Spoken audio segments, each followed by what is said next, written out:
All right, got an alliance versus OSP on pillars. Team 2, I believe, is OSP. Wait and see for a second. And this should be a pretty good game. We have Haymaker making a return. Two-time featured player.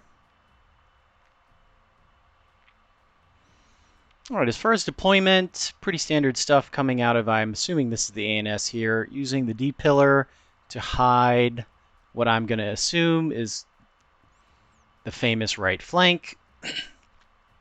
Out of OSP,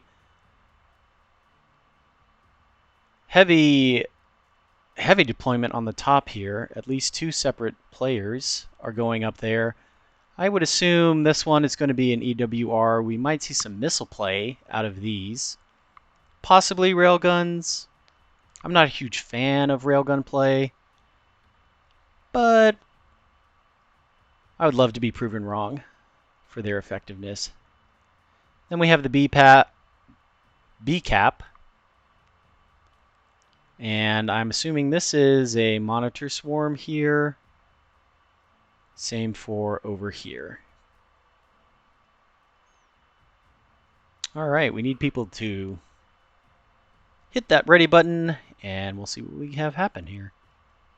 A good mix of skill levels on each team. Hopefully we get a good match here. And coming onto the battle space, as predicted, monitor swarm. We can go ahead and see right now they are plasma T30s. Well, that one has the spinal 100mm.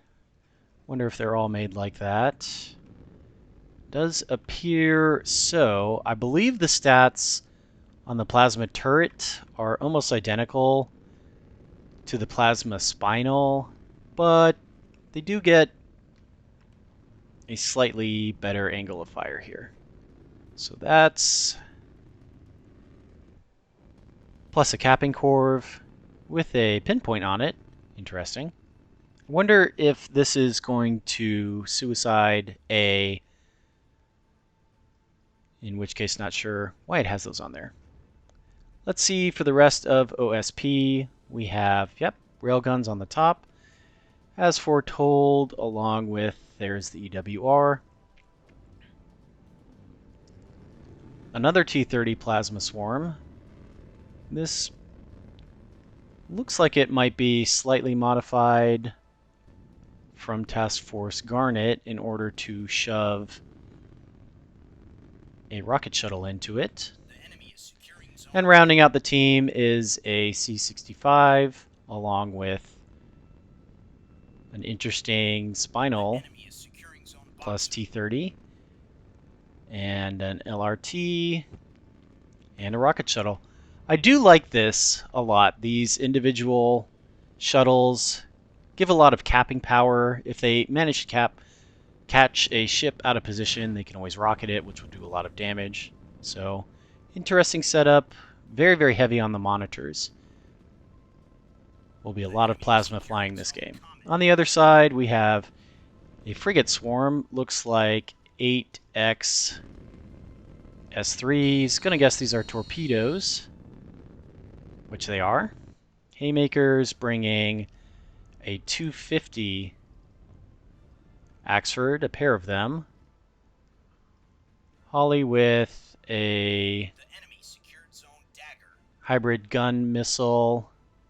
Those are S3Hs,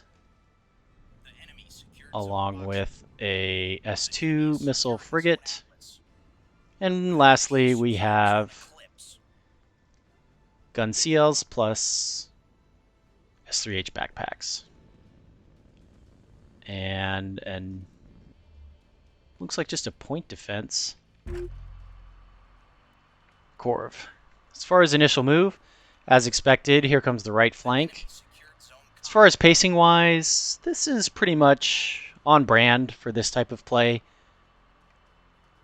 We'll see they are going to run into this mini pack of plasma 100mm at a very unfavorable range for them. I have to see how that shakes out.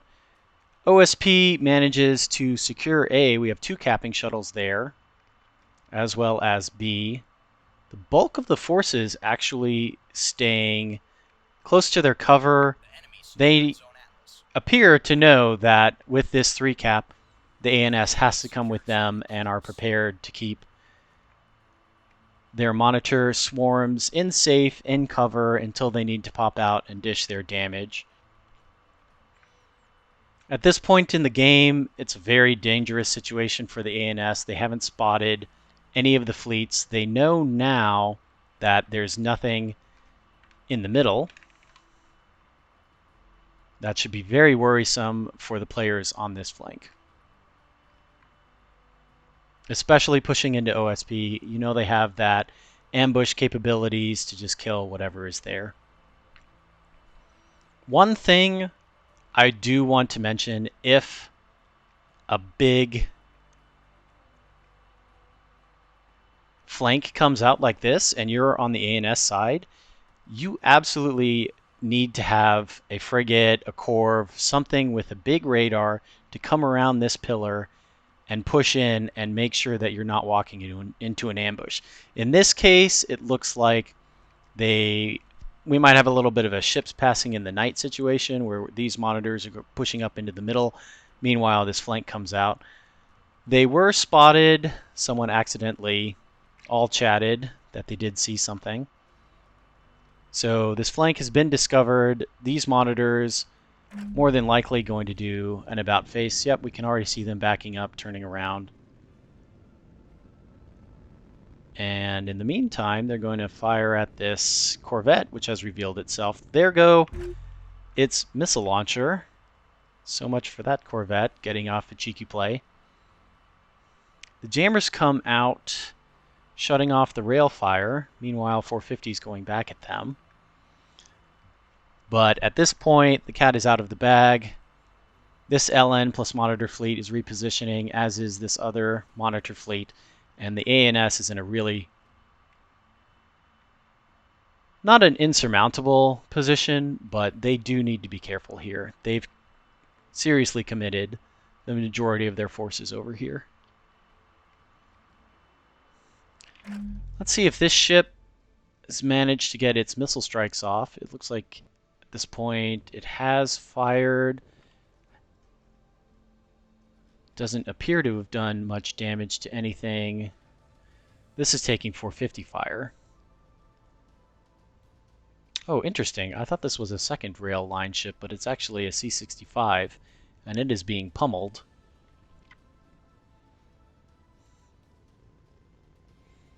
It is returning fire, but I would expect the inaccuracy here to not be able to do much against this Axford. Actually is managing to hit rather well.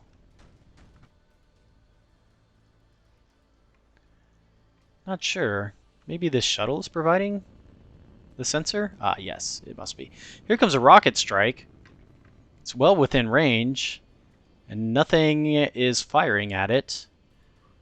Go ahead and watch this.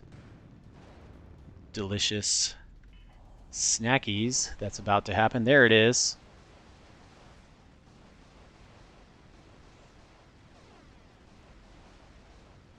Looks like not able to penetrate the obscene amount of flak. Absolute BSG and Auroras. Absolute BSG style defense there. Doesn't manage to touch that Axford with any of the rockets. Wow. I guess take that, balance chat.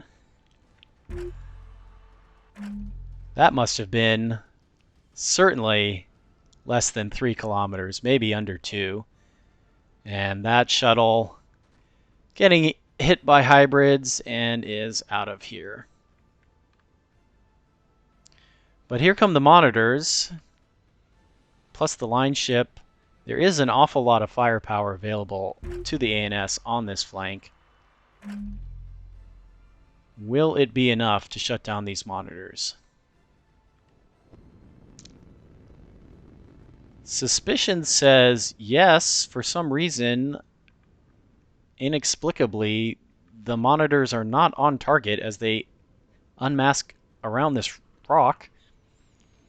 They're going to be eating 250 AP, whatever isn't being shot at this line ship, which is also facing the wrong way.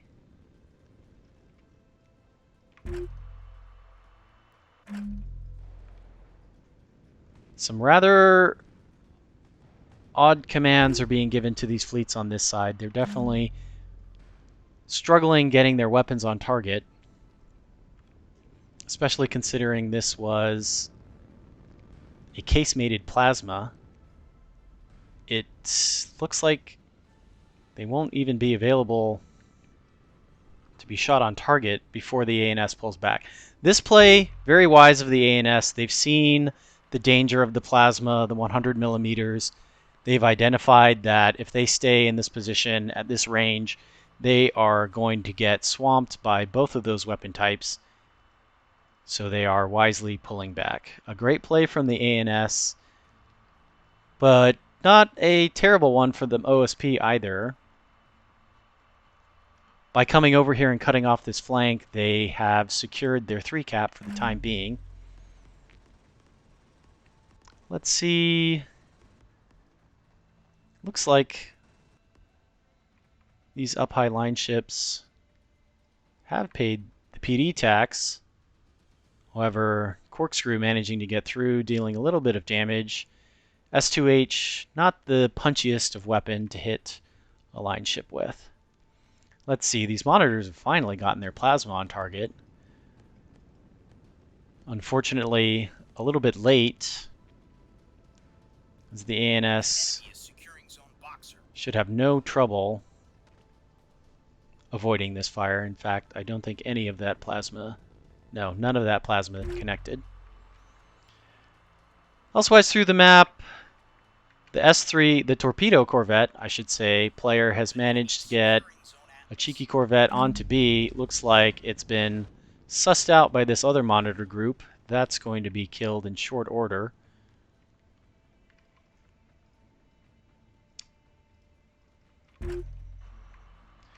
And this frigate continues to fire S2Hs at the up high fleet. Meanwhile, an interesting charge from this corvette. Is it perhaps going to fire point blank torpedoes? Yep, there they go. Either he wanted to wait since he wasn't being fired at, but the PD, even at this range,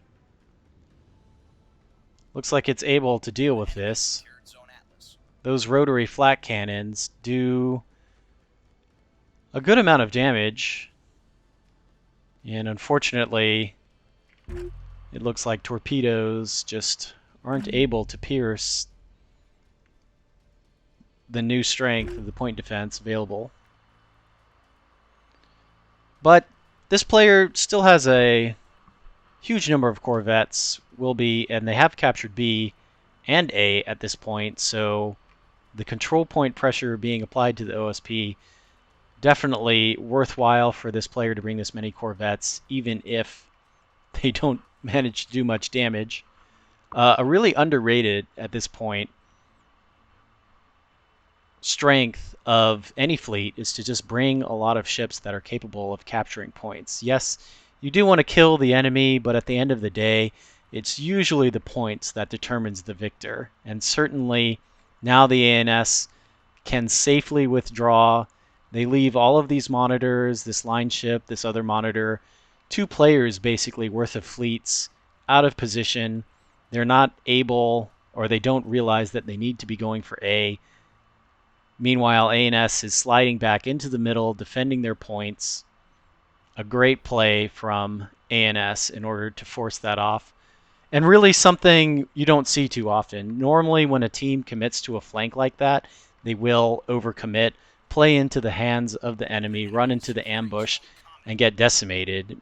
Instead, they've flipped the script entirely, taken advantage of their ACAP player to go and capture these points while they're distracted.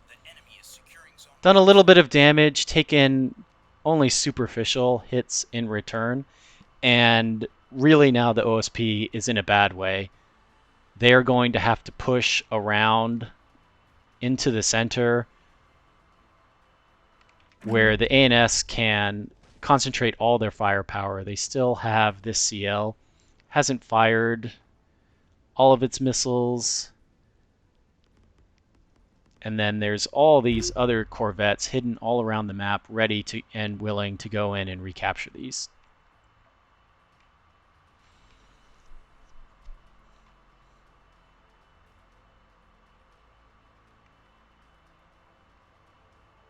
So at this point, OSP really needs to aggressively push up and retake this. Not only aggressively push up, but they need to figure out where the ANS has gone and cut them off from the positions that they want to take. Here, the ANS, this is a good position in between A and E. You're able to use this for cover. If anything comes around and goes for A, you're at the perfect striking distance to re-engage it. These... Oh, it looks like the OSP's done something cheeky of their own. They've run this capping shuttle all the way back to C and got it. That's a good play. Unfortunately, there is this ANS player right here ready to push it off and recap. These Axfords have taken up a high position by this rock. This is also good. A little bit more distance to the points will protect you more. But considering their armament and what they want to do, it's definitely a fine position.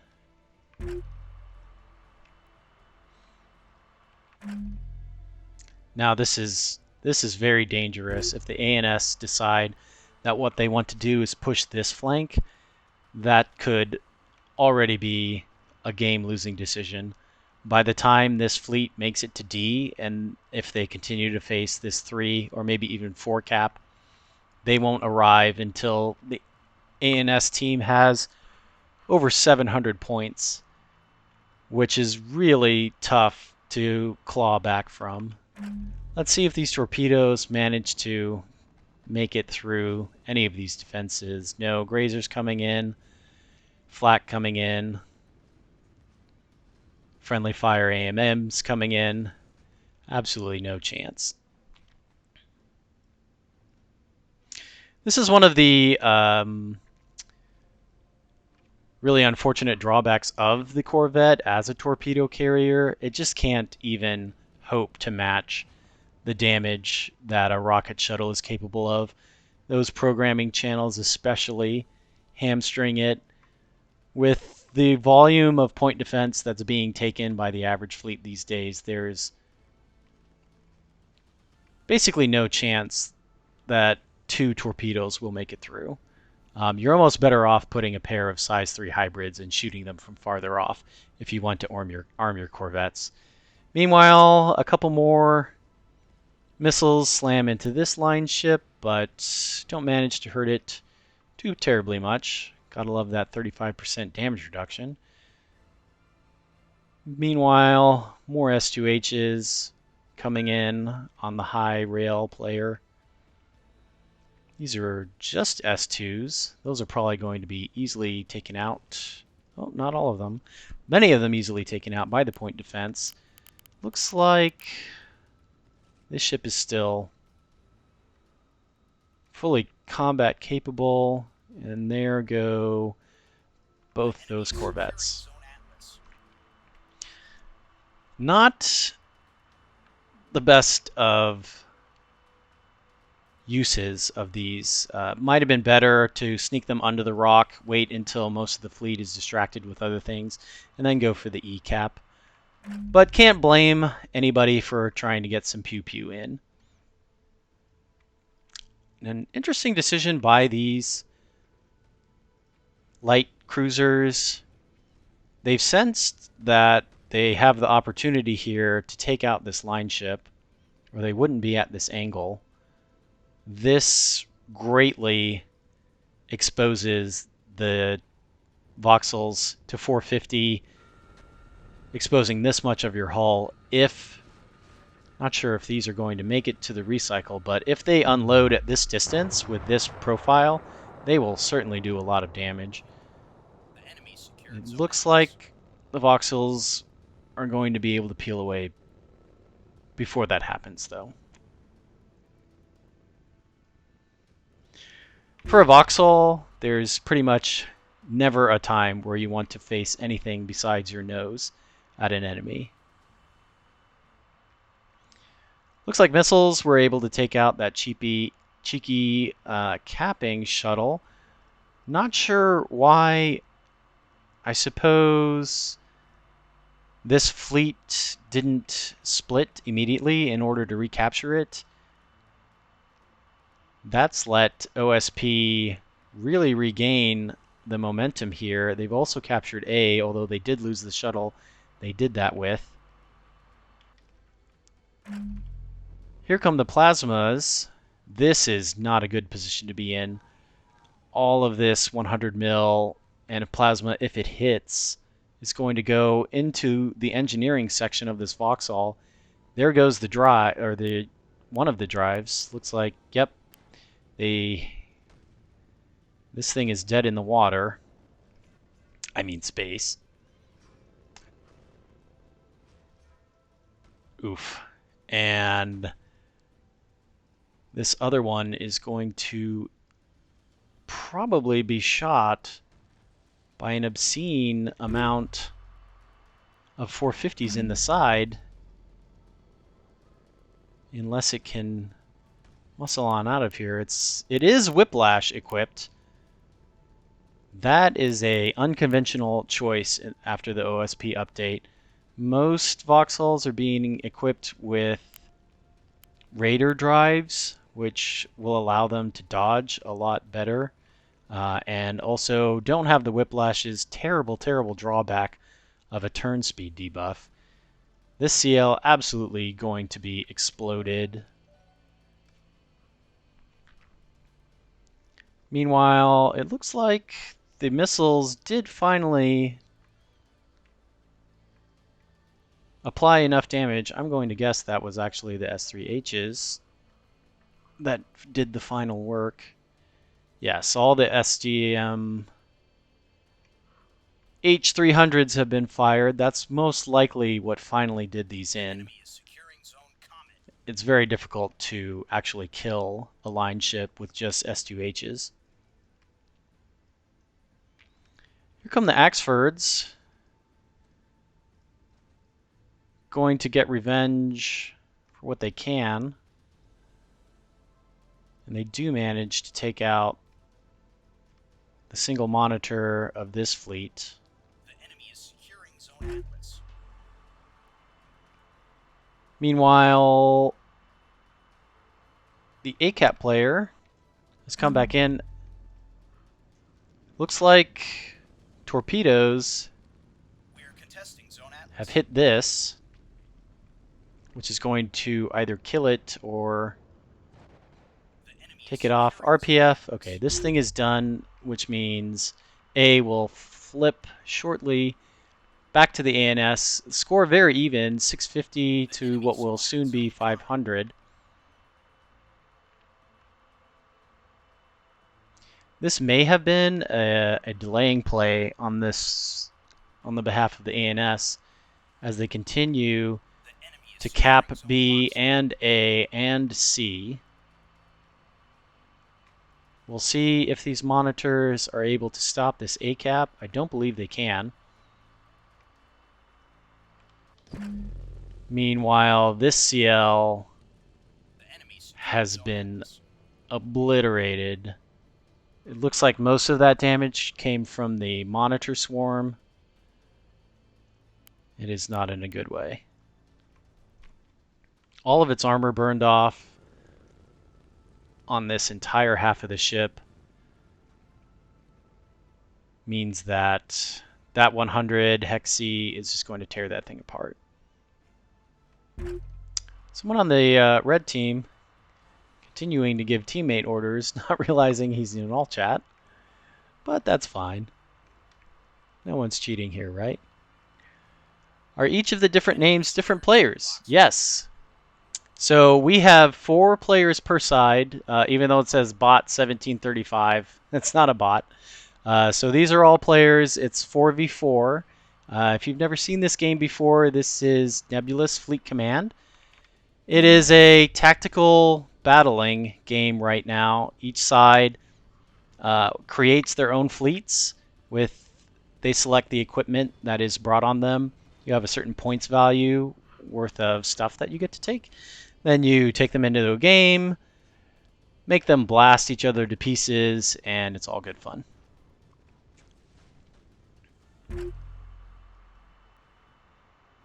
Welcome to the channel, Major Loot. I'm only casting one game today, which is this one. But so far it's been a pretty interesting one. This Axford is outright dueling with this monitor group. More than likely this one is going to be down, but its friend, meanwhile, is having a field day, accidentally shooting this one, which has already been dead. Again, you can see this kind of smoke cloud, even though it hasn't launched its escape pods left yet. This smoke cloud means this ship is absolutely 100% dead. And it does need to focus fire on the rest of these monitors. The plasma has been applied, the armor is burnt, and the 100mm is chewing into the front of this Axford. It's already lost all the components out of its nose. It does have restores left. It could retreat and get back into the fight. Meanwhile, the rest of that monitor group has decided to focus on the rear Axford. They must have noticed that's where the majority of the fire is coming from. On the right flank, this remaining CL has chosen death by charging into these monitors at an incredibly close range. And there still is the 450 line ship above as well. Nothing remains except the engineering sections. Looks like this one was able to repair a lot of itself. The drive never actually died, and for some reason, I suppose that the OSP team assumed this was dead and stopped shooting at it because it sat there for an awfully long time. Not that it matters terribly, but it is going to take a lot more time than to secure this kill. They will have to shift over and fire on it. Meanwhile, an actual 5 cap, compliments of bot, going under and taking E has been made. So all ANS needs to do at this point is not have every one of their combat ships die for the next couple of minutes, and they'll secure the win. If they do, it will be entirely thanks to the A-cap player. They've actually been pushed by this double monitor group and taken an awful lot of damage. Trying to see... Looks like this Axford is still in the thick of it. It's restored its front turret, so it's back up to mostly complete fighting condition. Trying to see... It's hard to tell if it's firing 250 AP or 250 HC. HE. Really, when fighting monitors, you need to be firing, if you are firing 250s, you need to be firing 250 AP. HE technically does do 40 centimeters of armor penetration. Are the blue dots, when you see the diagram of a ship, going to fix the parts? You mean these? Yes, so each ship has a a number of repair teams, and that's dependent on how many you choose to put into the ship. But you can see, so this module right here is technically 0%, meaning it's dead but not destroyed. But as this repair team comes and works on it, it's able to restore, I believe it's up to 15% back, and that will bring it back to life and make it able to function again.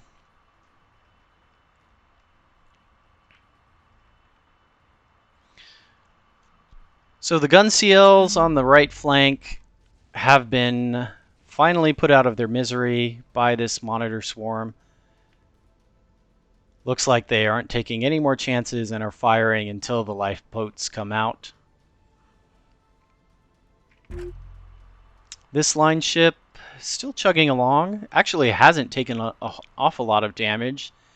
It's fit to fight. These Axfords, on the other hand, have taken grievous damage from the plasma, from the 100 millimeter. This line ship coming in, absolutely going to kill this for sure, but it may be too little too late. 2 points flipped back to the OSP, but they are very close to securing a points victory. Points go all the way up to 1,000, and then it's game over.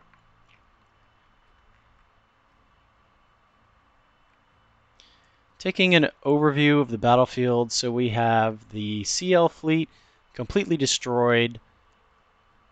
The heavy cruiser fleet, one of them is out of action. No restores left, basically dead.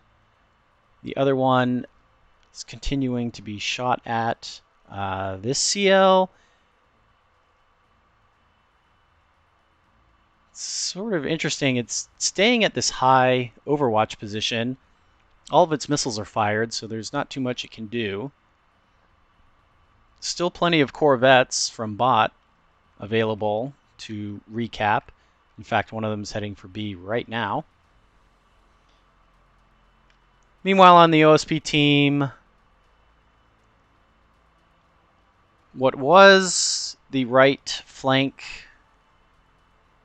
LN player has lost most of his support fleet, but his line ship is still completely able. Both monitor groups taken a little bit of damage, but in the grand scheme of things, they are totally fine. And this rail and 450 player got taken out by missiles. So at this point, there's very little that OSP can do to win the match. They would have to kill every combat ship on the ANS side. There's no way they're going to do that, considering the number of armed corvettes flying around the place. And they are recapping B right now. So good game, well played to both players.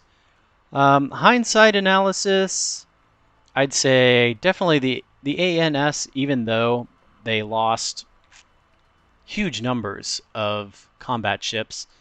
This CL play, while it might not have been the most finessed, it did do a great job of pinning down this monitor group. This monitor group hasn't contributed to the cap game pretty much the entire match. As I mentioned earlier, by cutting back out through here, the time and amount of time it takes a slow fleet like a monitor group to get back into the middle and apply pressure to the caps is so large that it's almost not even worth it.